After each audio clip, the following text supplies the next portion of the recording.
SIR का तीसरा चरण जल्द शुरू होगा और 22 राज्यों में वोटर लिस्ट का महाअभियान शुरू होगा। देखिए, आज बात उस बड़े चुनावी अभियान की जिसने देश की राजनीति में नई बहस छेड़ दी है। इलेक्शन कमीशन यानी चुनाव आयोग अब स्पेशल इंटेंसिव रिवीजन यानी एसआईआर के तीसरे चरण की तैयारी में जुट चुका है और इस बार दायरे में छोटे नहीं बल्कि पूरे 22 राज्य और केंद्र शासित प्रदेश इस अभियान में शामिल होंगे। करीब 40 करोड़ वोटर्स की दोबारा जांच होगी, मतदान सूची की सफाई होगी, फर्जी नाम हटेंगे और मृतक वोटर्स के नाम हटेंगे और नए वोटर्स के नाम जो है यहां जुड़ेंगे। लेकिन क्या ये सिर्फ वोटर लिस्ट अपडेट करने का अभियान है या इसके पीछे कोई बड़ा राजनीतिक संदेश भी छुपा है? क्या विपक्ष लगातार सवाल उठा रहा है? क्या ममता बनर्जी से लेकर कई विपक्षी दल इस अभियान को लोकतंत्र पर जो है वो खतरा बता रहे हैं? और आखिर एसआईआर क्या है, ये सब हम आपको बताते हैं इस खबर में। जिस तरीके से खबर यहाँ लगातार सामने आ रही है, सबसे पहले समझते हैं कि एसआईआर क्या है। आखिर एसआईआर यानी स्पेशल इंटेंसिव रिवीजन होता क्या है? एसआईआर चुनाव आयोग का एक बड़ा वोटर वेरिफिकेशन अभियान है जिसके तहत हर मतदाता की पहचान, पता, उम्र और नागरिकता से जुड़ी जानकारी दोबारा जांची जाती है। इस प्रक्रिया में बीएलओ यानी बूथ लेवल ऑफिसर्स घर घर जाकर जांच करते हैं, मतदाताओं से फॉर्म भरवाते हैं, नई फोटो यहां ली जाती है और रिकॉर्ड अपडेट यहां पर लगातार होते हैं। इसका मकसद ये बताया जाता है कि फर्जी वोटर जो हैं उनको हटाना, मृतक लोगों के नाम यहां से हटाना और डुप्लीकेट वोटर्स को खत्म करना, अवैध घुसपैठियों के नाम हटाना और चुनावी सूची को शुद्ध बनाना। चुनाव आयोग का दावा है कि इससे चुनाव ज्यादा जो है पारदर्शी और निष्पक्ष होगा। लेकिन यहीं से शुरू होती है राजनीति। एसआईआर की शुरुआत कैसे हुई बताएं अगर आपको। चुनाव आयोग ने जून 2025 में पूरे देश में एसआईआर लागू करने का फैसला लिया था। पहले चरण में बिहार से जो है शुरू किया गया था जहां लाखों नाम हटाए गए थे। इसके बाद दूसरा चरण शुरू हुआ जिसमें यूपी, बंगाल, तमिलनाडु, गुजरात, राजस्थान, मध्य प्रदेश जैसे राज्य शामिल हुए। अब तीसरे और अंतिम चरण आने वाला है जो 22 राज्यों और केंद्र शासित प्रदेश को कवर करेगा। किन 22 राज्यों में होगा तीसरे चरण का ये मतदान? जो अगर हम आपको बता दें किस 22 राज्यों में होगा यह प्रक्रिया, तो चुनाव आयोग ने जिन राज्यों और यूटीएस को तैयार करने के निर्देश दिए हैं उनमें शामिल है हरियाणा, महाराष्ट्र, कर्नाटक, तेलंगाना, पंजाब, ओडिशा, उत्तराखंड, हिमाचल प्रदेश, झारखंड, जम्मू कश्मीर, मेघालय, मणिपुर, मिजोरम और नागालैंड, सिक्किम, त्रिपुरा, अरुणाचल प्रदेश, आंध्र प्रदेश, लद्दाख, चंडीगढ़, दादर नगर हवेली और दमन दीव। चुनाव आयोग ने जो है इन राज्यों को जो है यहाँ पर प्रक्रिया शुरू करने के निर्देश दिए हैं। इन राज्यों को तैयारी पूरी करने के निर्देश यहाँ पर लगातार चुनाव आयोग ने दिए हैं। आपको बता दें, माना जा रहा है कि आने वाले दिनों में इससे औपचारिक शुरुआत हो सकती है। और देखिए, आपको बता दें कि ये अहम क्यों है। सबसे बड़ी बात कि आखिर ये चरण जो है वो अहम क्यों है। ये सिर्फ वोटर लिस्ट अपडेट नहीं है बल्कि ये देश के लगभग हर मतदाता को प्रभावित करने वाला अभियान बन चुका है। पहले 2 चरण में करीब 60 करोड़ वोटर्स की जांच हो चुकी है। अब बाकी करीब 40 करोड़ मतदाता तीसरे चरण में शामिल होंगे। यानी एसआईआर पूरा होने के बाद भारत की लगभग पूरी वोटर लिस्ट दोबारा जांची जा चुकी होगी। यानी अपने आप में दुनिया के सबसे बड़े वोटर वेरिफिकेशन अभियान में से एक माना जा रहा है।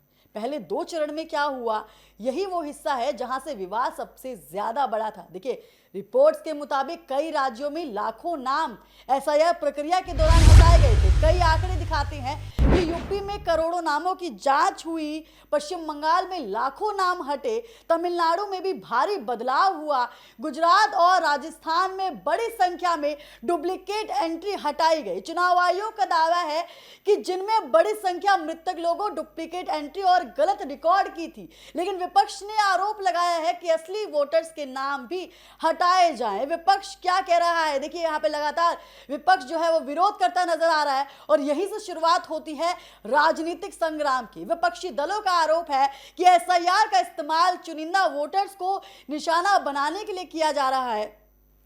जो विशेष देखिए, जो इसमें टीएमसी प्रमुख ममता बनर्जी ने भी इस मुद्दे को जोर शोर से उठाया था बंगाल चुनाव में। लगातार विपक्ष जो है एसआईआर प्रक्रिया में बाधा डालता हुआ एक तरीके से नजर आ रहा है और एक तरीके से आरोप प्रत्यारोप का यहाँ दौर जो देखा जा रहा है वो कहीं ना कहीं एसआईआर प्रक्रिया से जुड़ा हुआ है। ममता बनर्जी ने आरोप लगाया है कि गरीब, अल्पसंख्यक और विपक्ष समर्थक वोटर्स के नाम हटाए जा रहे हैं। कुछ दल सुप्रीम कोर्ट भी पहुंच चुके हैं जहां एसआईआर प्रक्रिया को चुनौती दी गई है। विपक्ष का सवाल है, अगर कोई गरीब व्यक्ति दस्तावेज नहीं दिखा पाया तो क्या उसका नाम वोटिंग अधिकार जो है उसका वोटिंग अधिकार खत्म हो जाएगा, उसका नाम वोटर लिस्ट से खत्म हो जाएगा। देखिए चुनाव आयोग क्या कह रहा है, इलेक्शन कमीशन का कहना है कि एसआईआर पूरी तरह पारदर्शी प्रक्रिया है। आयोग का दावा है कि हर वोटर को मौका दिया जा सकता है। बीएलओ घर घर जाकर जांच करते हैं, किसी का भी जो नाम है मनोमाने तरीके से नहीं हटाया जाएगा। राजनीतिक दलों को भी सूची देखने का अधिकार होता है। चुनाव आयोग ने यह भी कहा है कि कई जगह विदेशी नागरिकों को डुप्लीकेट वोटर्स की पहचान हुई थी। हालांकि विपक्ष ने इन आरोपों पर सवाल उठाए हैं। बंगाल में सबसे ज्यादा विवाद जो यहां पर देखा गया उसके पीछे जो कारण है, क्योंकि बंगाल चुनावी रूप से बेहद संवेदनशील राज्य है। यहां पहले ही राजनीतिक हिंसा, ध्रुवीकरण और घुसपैठियों का मुद्दा बड़ा चुनावी एजेंडा रहा है। बीजेपी लगातार दावा करती रही कि बंगाल में अवैध घुसपैठियों के नाम वोटर लिस्ट में है, वहीं टीएमसी इसे राजनीतिक एजेंडा बता रही है। अब एसआईआर शुरू हुआ है तो यह मुद्दा और भड़क गया है। ममता बनर्जी ने खुलकर आरोप लगाया है कि वोटर को है टारगेट यहां किया जा रहा है। बिहार मॉडल की यहां पर लगातार चर्चा हो रही है, क्योंकि एसआईआर का पहला बड़ा प्रयोग बिहार में हुआ था। रिपोर्ट्स के मुताबिक वहां लाखों नाम हटाए गए थे। उसके बाद चुनाव आयोग ने इसे सफल मॉडल बताया और फिर दूसरे राज्य में लागू करना जो है इसको शुरू कर दिया गया। लेकिन अनौपचारिक ने कहा है कि गरीब और प्रवासी मतदाता सूची से जो है बाहर हो गए हैं, यानी बिहार मॉडल यह पूरे देश में लागू किया जा रहा है। क्या एसआईआर से चुनाव जो है वो प्रभावित होगा? सबसे बड़ा सवाल यहाँ लगातार उठ रहा है। लाखों नाम हटते हैं एसआईआर प्रक्रिया के दौरान तो सीधे तौर पर वोटिंग पैटर्न जो है वो बदल सकता है। मान लीजिए कि किसी इलाके में बड़ी संख्या में नाम हटे हैं तो वहां चुनावी परिणाम प्रभावित हो सकता है। इसी वजह से राजनीतिक दल एसआईआर को बेहद गंभीरता से देखते हुए नजर आ रहे हैं। देखिए लगातार एसआईआर प्रक्रिया की यहाँ पर बात चल रही है और आपको बता दें कि राजनीतिक विश्लेषज्ञों का मानना है कि दिल्ली में एसआईआर का असर शहरी सीटों पर दिखाई दे सकता है और उसी के साथ क्या आम वोटर्स को डरने की जरूरत है? सबसे बड़ा सवाल यहाँ पर यही उठता है। देखिए विश्लेषज्ञों का कहना है कि अगर आपके दस्तावेज सही हैं, आपका पता अपडेट है और आप नियमित मतदाता है तो घबराने की जरूरत नहीं है। लेकिन अगर पता बदल गया, गलत नाम है और रिकॉर्ड अपडेट नहीं है तो समय रहते सुधार करना जरूरी होगा। बीएलओ की भूमिका भी यहाँ पर अहम लगातार नजर आ रही है। एसआईआर प्रक्रिया यहाँ जिस तरीके से एसआईआर प्रक्रिया दोबारा से यहाँ पर शुरू होती नजर आ रही है और यहाँ पर अलग अलग जो है विपक्षी दल आरोप यहाँ लगाते हुए नजर आ रहे हैं।